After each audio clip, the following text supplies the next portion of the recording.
La voix d'Ambroise Paré, 24 heures sur 24, 7 jours sur 7. Bonjour à tous, merci d'écouter La voix d'Ambroise Paré sur le canal 60 de votre téléviseur. Aujourd'hui, nous sommes en direct avec Bruno dans son émission Va y avoir du sport. Et Bruno reçoit Stéphane Le Diraison. Alors Stéphane est navigateur, c'est le Vendée Globe, c'est la Transat, Jacques Vabre, c'est le défi Azimut, c'est la route du Rhum et bien d'autres. Et c'est aussi un ingénieur très investi dans les problèmes environnementaux, particulièrement les problèmes maritimes. Et Stéphane va nous parler de son projet de construction d'un bateau éco-responsable. Alors, qu'est-ce qu'un bateau éco-responsable ? On va le savoir maintenant. Bonjour Stéphane, bonjour Bruno.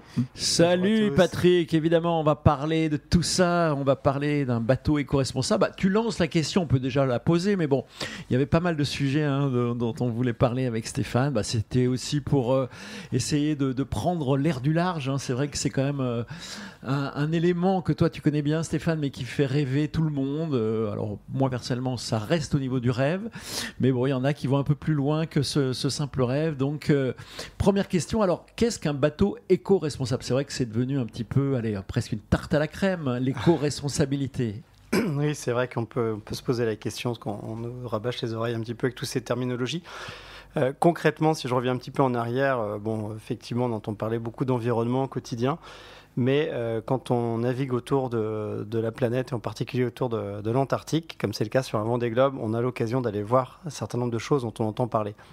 Et en fait, l'effet du réchauffement climatique, notamment, il est plus fort près des pôles. Donc ça veut dire quoi ? Ça veut dire que on se retrouve avec des glaces, puisque la banquise se fractionne sous des latitudes auxquelles on ne devrait pas du tout en avoir. En tout cas, il n'y en avait pas il y a même 20 ou 30 ans. Donc un bateau éco-responsable, c'est quoi ? C'est un bateau qui propose des solutions. Qui permettent de faire la démonstration qu'on peut faire autrement, qu'on peut construire un bateau de manière un peu plus vertueuse, moins impactante pour l'environnement, parce que c'est le défi qu'on a à relever collectivement, en fait, c'est d'arriver à diminuer nos émissions de gaz carbonique. Donc ça ne veut pas dire d'arrêter de vivre, ça veut dire de trouver d'autres moyens pour pouvoir préserver ces activités. Donc concrètement, un bateau éco-conçu, c'est un bateau qui va utiliser des fibres naturelles, type fibres de lin, qui seront cultivées en Bretagne ou en Normandie. C'est un bateau qui va utiliser ce qu'on appelle les résines biosourcées, c'est-à-dire que la moitié de la résine vient de résine de colza, d'huile de colza. C'est tout un tas de matériaux qui sont issus de culture, agriculture. Et c'est aussi une façon différente de concevoir le bateau, donc de le simplifier un petit peu, de moins faire ce qu'on appelle les low-tech, c'est-à-dire l'équiper moins de choses comme des foils par exemple, ou des appendices qui permettent au bateau d'aller beaucoup plus vite. C'est enfin quelque chose de beaucoup plus cohérent en termes de construction. Ça veut dire un bateau où on ne va pas fabriquer des éléments en Hongrie ou en Roumanie comme certains pour des mâts et de les ramener par camion après. Donc c'est cohérent sur toute la chaîne. Vous êtes sur la voix d'Ambroise Paré, la radio des patients, que vous écoutez sur le canal 60 de votre téléviseur. Alors vous êtes avec nous, Gilda et Olivia, pendant encore une bonne demi-heure, et nous suivons ce soir la reine Elisabeth II dans ses visites et ses voyages en France. On vient de passer un petit moment avec elle lors de sa première visite d'État en 1957. Et 3 ans après, c'est au tour de la reine de recevoir un président français, Charles de Gaulle. Alors, lorsque le général de Gaulle se rend à Londres en avril 1960, lors d'une visite d'État, Elisabeth II lui remet le collier de l'ordre de Victoria, qui est une très très haute distinction britannique. Toute la famille royale l'attend à la gare Victoria, au cœur de la capitale. Élu président de la France